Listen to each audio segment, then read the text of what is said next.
Ukraine crisis, Russia begins military drills in Belarus. NATO has described the latest drills as Russia's biggest deployment to Belarus since the Cold War. Meanwhile, the US military's most senior uniformed leader spoke with the head of the Belarusian armed forces. Russian and Belarusian forces are starting a 10-day large-scale military exercise in Belarus on Thursday. The drills come amid rising tensions over Russia's buildup of troops near its border with Ukraine. NATO has described the Allied resolve drills as Russia's biggest deployment to ex-Soviet state Belarus since the Cold War. U.S. General Mark Milley, the chairman of the Joint Chiefs, spoke to his Belarusian counterpart, Major Gen. Viktor Gulevich, on Thursday, the Pentagon said.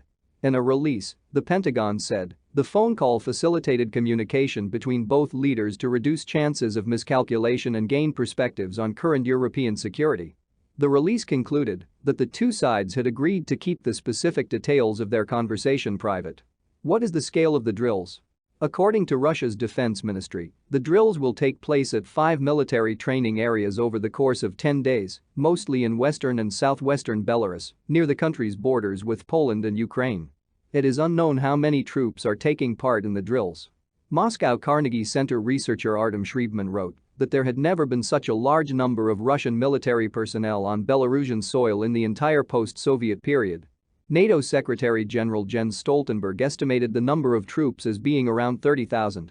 Carl Bildt, former Swedish Prime Minister and co-chair of the European Council on Foreign Relations, told DW the buildup of Russian troops near Ukraine is the largest such buildup we have seen in Europe for decades. It is unclear whether nuclear weapons would be part of the drills. According to Russia's defense ministry, shortly before the military exercise started, medium-range strategic bombers were on patrol over Belarus. Wolfgang Richter, a military expert at the German Institute for International and Security Affairs, SWP, told DW there was nothing unusual in such patrol flights. The US does this as well, these are political signals. He added that such flights are normally carried out without the involvement of nuclear weapons.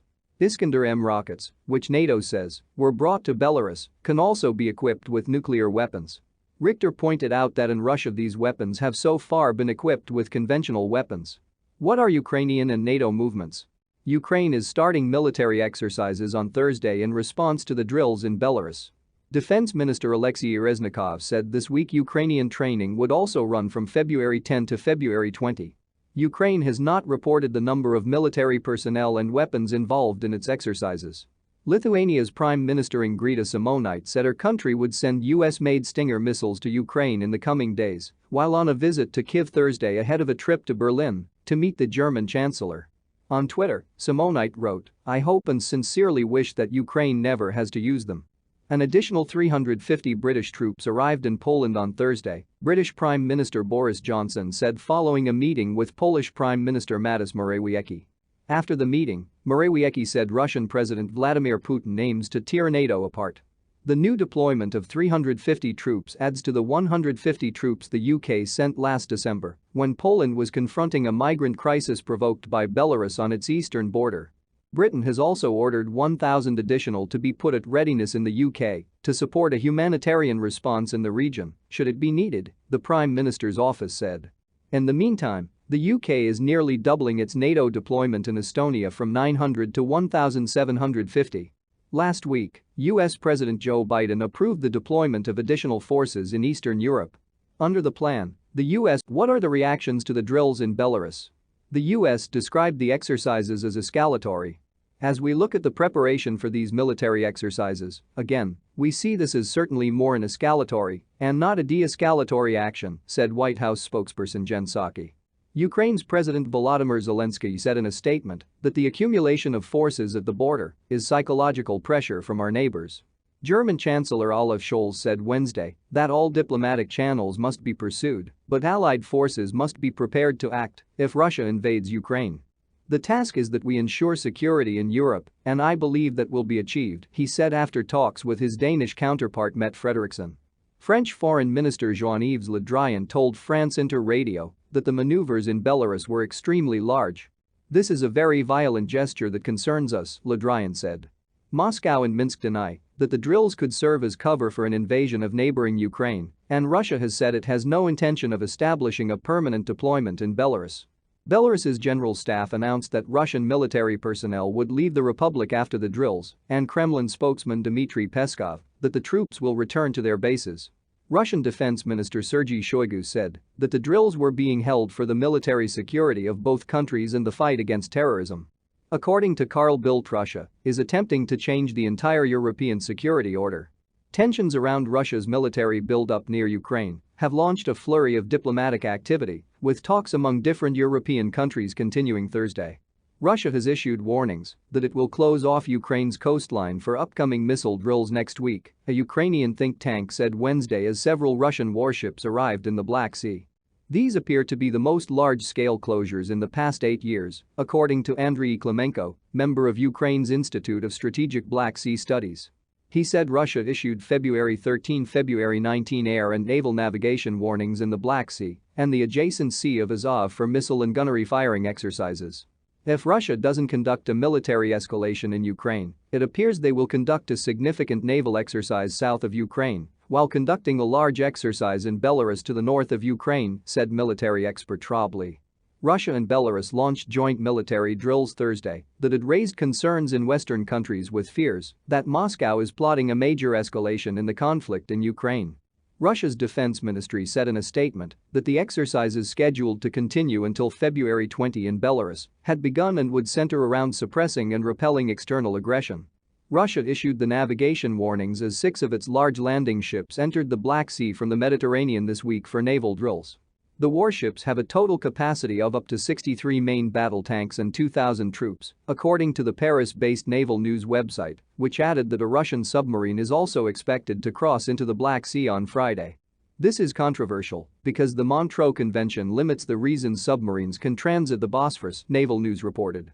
Russia's defense ministry said Thursday that the 6 warships made a port of call stop at the Navy's Black Sea Fleet base in the annexed Crimean city of Sevastopol before continuing performing their tasks. The Kremlin maintained Thursday that the missile drills are in line with international legal norms and do not block commercial ships. Klimenko said Ukraine has been warning you for 2 years about the potential blockade and called for a response on the highest international level. Russia begins massive military exercises in Belarus and Black Sea.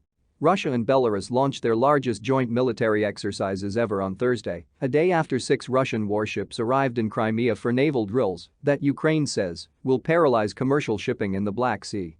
Why it matters, U.S. officials believe that Russia may use the exercises inside Belarus as cover. Our group was called the Russian Orthodox Army, even though I'm an atheist, and we had both Christians and Muslims, he told this reporter in a Moscow cafe before swiping to the next photo.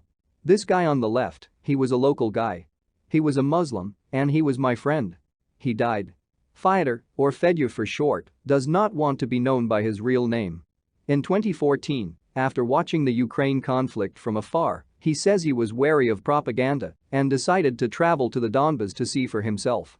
He ended up joining the Russia-backed separatist movement in eastern Ukraine, taking up arms with local rebels. They were fighting a war with the central government in Kyiv, which they saw as having taken power in an ultranationalist coup during the Euromaidan revolution.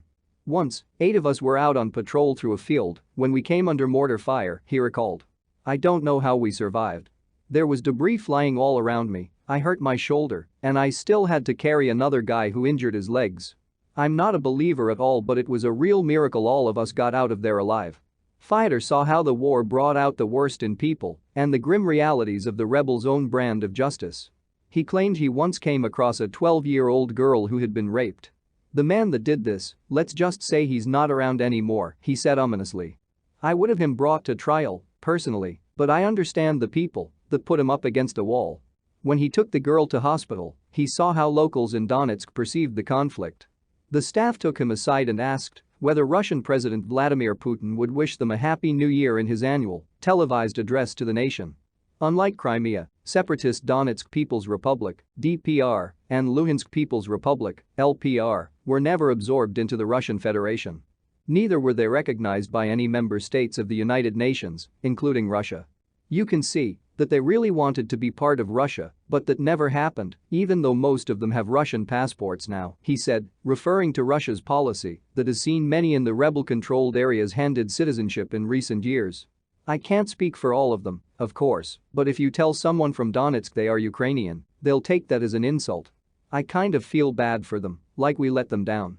Fighter believes there is a distinct possibility of the current standoff escalating, but says he would not return to the front.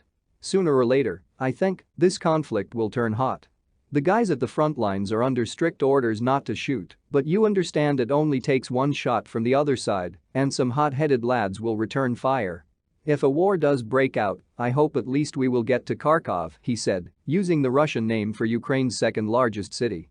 To Ukrainians, the northeastern metropolis is Kharkov, a former industrial center in the Soviet era. 99% of the population there supports us anyway, claimed Fighter, who is happy to watch the tensions from afar these days as he works in advertising. I wouldn't go back to war now, even though some of the lads are talking about it and they're trying to draw me back in. I'd only return to deliver humanitarian supplies. My shoulder still hurts sometimes from that mortar blast. Yuri Tikhonov is another veteran, originally from Pskov in western Russia. Like Fighter, he was in his 30s when he traveled to the Donbas in November 2014 after watching events unfold on news channels.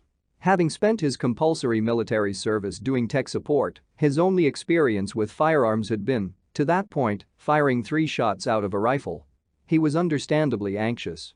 I'd taken part in reenactments, but it's one thing running around with a sword and another charging the battle lines with an assault rifle, Tikhonov, now in St. Petersburg and working in construction, told Al Jazeera by phone.